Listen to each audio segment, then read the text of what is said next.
स्वागत है दोस्तों आपका अपने यूट्यूब चैनल श्री जी पोइट्री में। और आज एक नए टॉपिक को लेकर के आप लोगों के सामने में आया हूँ, उपस्थित हुआ हूँ। सिंथेसिस का नाउन या फ्रेज इन अपोजिशन का प्रयोग करके एक सिंपल सेंटेंस बनाना। अर्थात नाउन के बारे में आप जान ही रहे हैं, नेमिंग वर्ड होता है। Noun is a naming word, या कह सकते हैं कि जैसे आपने इसकी डेफिनेशन के बारे में पहले ही पढ़ा होगा।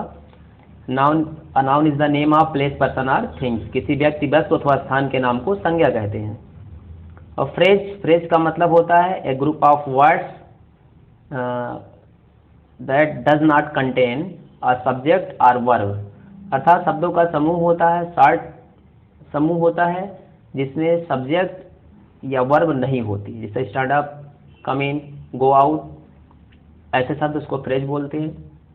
और अपोजिशन का मतलब होता है पास पास में, साइड बाय साइड का प्रयोग करके एक सिंपल सेंटेंस बनाना। इनका यूज करके एक सिंपल सेंटेंस बनाना। अब अपोजिशन को आप ऐसे समझिए, जैसे इस समय विधानसभा और लोकसभा दोनों में देख रहे होंगे आप कि एक पक्ष की पार्टी बैठती है, दूसरी पक्ष की बैठती है, लेकिन दोनों साथ साथ में बैठते हैं, तो उसी को बोलते हैं अपोजिशन। क्या करते हैं, दोनों ही साथ साथ में बैठते हैं और अपोजिशन बोलते हैं उसको। एक क्या होता है रूलिंग पार्टी, दूसरा होता है अपोजिशन, और साथ साथ बैठते हैं। तो अपोजिशन का मतलब सेम वही समझिए कि साथ साथ, साइड बाई साइड। देखिए यहाँ पे दिया गया अपोजिशन, साइड बाई साइड, यानी कि पास पास में बैठना या पास पास में रखना। यहाँ पर समझिए एडिशन ऑफ वन वर्ड और group of words to another as an explanation. अर्थात एडिशन का मतलब जोड़ना या रखना, ऑफ वन वर्ड एक शब्द को, और ग्रुप ऑफ वर्ड्स अथवा शब्दों के समूह को, टू अनदर दूसरे शब्द या शब्दों के समूह के साथ, एज एन एक्सप्लेनेशन उसके स्पष्टीकरण के रूप में, उसकी व्याख्या के रूप में। कहने का मतलब कोई एक नाउन होता है या फ्रेज होता है और दूसरा भी नाउन या फ्रेज होता है जिनका जो भाव होता है, अर्थ होता है, दोनों सिमिलर होता है, एक जैसा होता है। तो दूसरा वाला जो नाउन या फ्रेज होता है उसको क्या करते हैं, पहले वाले नाउन या फ्रेज के साथ में अपोजिशन में रख देते हैं, अर्थात उसके स्पष्टीकरण के रूप में रख देते हैं। इसको आप ऐसे समझिए, जैसे कह दिया जाए Narendra Modi is the prime minister of India, एक सेंटेंस बना। दूसरा, he is a good politician. तो नरेंद्र मोदी भारत के जो प्रधानमंत्री हैं वो क्या है, एक अच्छे राजनेता है।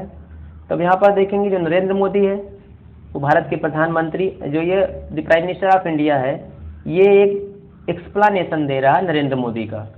जब इसको हम कंबाइन करेंगे तो ऐसे बनाएंगे इस प्रकार से, नरेंद्र मोदी और कमा लगा करके रखेंगे दी प्राइम मिनिस्टर ऑफ इंडिया, फिर कमा बंद कर देंगे, इज अ गुड पॉलिटिशियन, वो क्या है, एक अच्छे राजनेता है। यानी कि दूसरा वाला जो नाउन है वो पहले वाले नाउन की क्या कर रहा, स्पष्टीकरण दे रहा, उनके बारे में बता रहा। आगे देखिए भी आपको स्पष्ट हो जाएगा। इस विधि का प्रयोग तब होता है जब विभिन्न वाक्यों में कोई ऐसे दो नाउन्स हों जो एक ही व्यक्ति या वस्तु या स्थान को प्रकट करते हो। आपने देखा, मैंने जो एग्जाम्पल बताया कि नरेंद्र मोदी वाला और प्राइम मिनिस्टर ऑफ इंडिया, तो दोनों ही क्या कर रहे हैं, एक ही व्यक्ति वस्तु या स्थान को प्रकट कर रहे हैं, एक ही व्यक्ति के बारे में बता रहे हैं, उनका काम भी एक ही है, दोनों नाउन्स का काम है। तो क्या कहते, तो बाद वाले नाउन का वही केस होगा, यानी कि जो दूसरा वाला नाउन रहेगा the prime minister of India, उसका वही केस होगा जो पहले वाले नाउन का होगा, अर्थात जो नरेंद्र मोदी का होगा। अर्थात दोनों नाउन्स का एक ही केस होगा, एक ही केस होगा दोनों नाउन का। ऐसे प्रयोगों में केस इन अपोजिशन होता है। और ऐसे ही जो वाक्य हैं जिसमें ऐसे कंडीशंस आते हैं तो उसमें ही क्या होता है, केस इन अपोजिशन का प्रयोग होता है। ध्यान दीजिएगा, ध्यान रहे बाद वाला जो नाउन होता है वो पहले वाले नाउन का केस इन अपोजिशन होता है। यहाँ नरेंद्र मोदी आपने देखा, और the prime minister of India जो दूसरा वाला नाउन था, the prime minister of India, वो पहले वाले नाउन के साथ केस इन अपोजिशन में रहेगा। क्लियर हो गया होगा। ध्यान रहे बाद वाला नाउन पहले वाले नाउन का केस इन अपोजिशन होता है। किसी नाउन या फ्रेज को उस नाउन के बगल रखा जाता है जिसकी व्याख्या की जाती है। मैंने बताया था the prime minister of India को क्या करेंगे, नरेंद्र मोदी के बगल में रखेंगे, क्योंकि क्या करना, हमें नरेंद्र मोदी की व्याख्या करनी है, उनके बारे में बताना है। तो वही सेम चीज यहाँ पर लिखा हुआ है। जो नाउन या फ्रेज अपोजिशन में रहता है अर्थात साइड बाई साइड में रहता है, प्लेसिंग नियर पास पास में रहता है, उसे दो अल्प विराम कामाज के बीच रखा जाता है। ध्यान दीजिएगा, दो अल्प विराम कामाज के बीच में रखा जाता है। मैंने बताया था ना, नरेंद्र मोदी कॉमा लगाएंगे, the prime minister of India, फिर कॉमा को बंद कर देंगे। तो जो the prime minister of India है उसको दो कॉमाज के बीच में अर्थात अल्प विराम के बीच में रखा जाता है और उसी को हम अपोजिशन बोलते हैं, केस इन अपोजिशन बोलते हैं। उदाहरण आप देख लीजिए, स्पष्ट हो जाएगा अच्छी प्रकार से।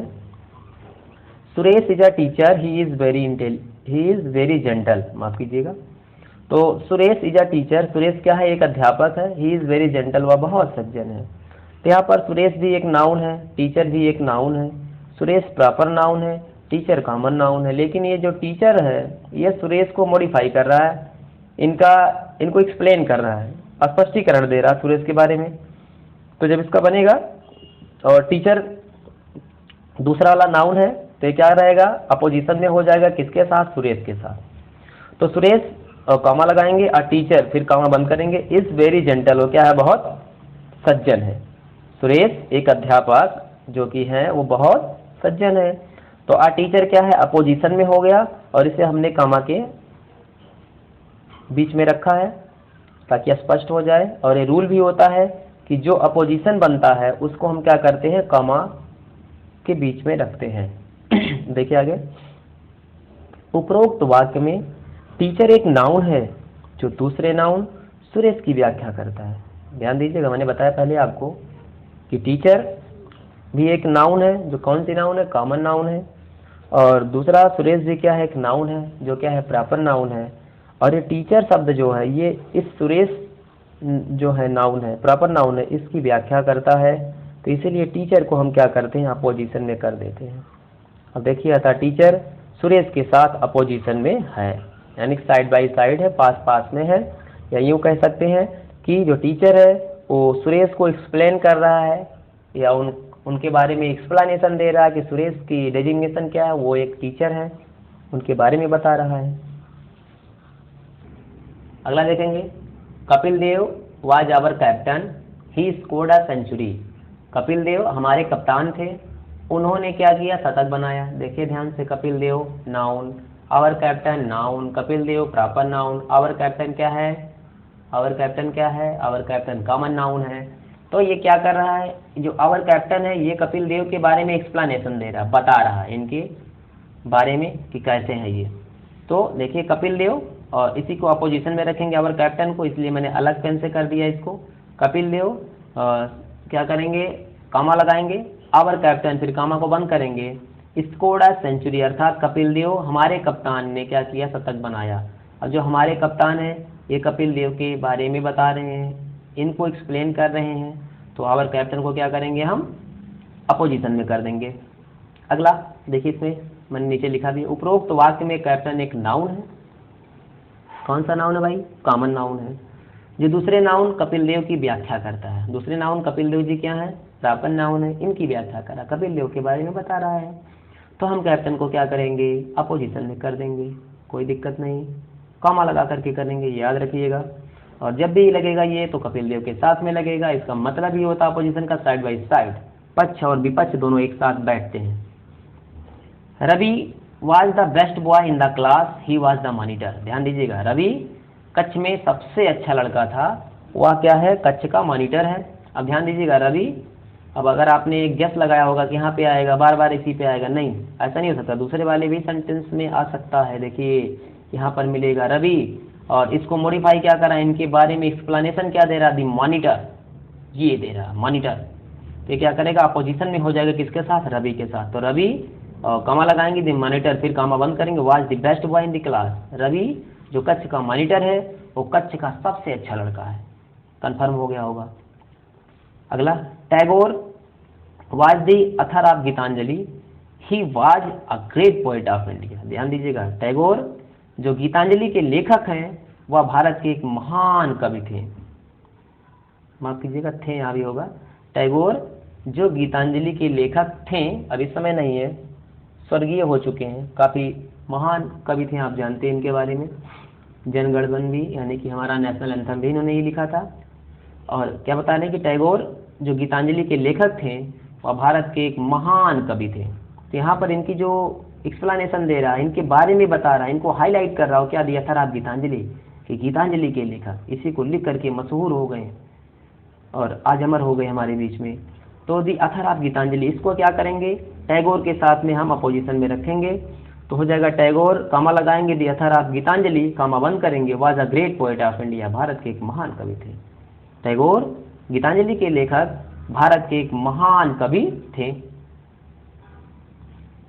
अगला देखिए, यहाँ पे मैंने लिख दिया है, Mahatma Gandhi was a great leader, he is called the father of nation. ध्यान दीजिएगा, महात्मा गांधी एक महान नेता थे, ही इज कॉल्ड, वह कहे जाते हैं द फादर ऑफ नेशन, राष्ट्र के पिता।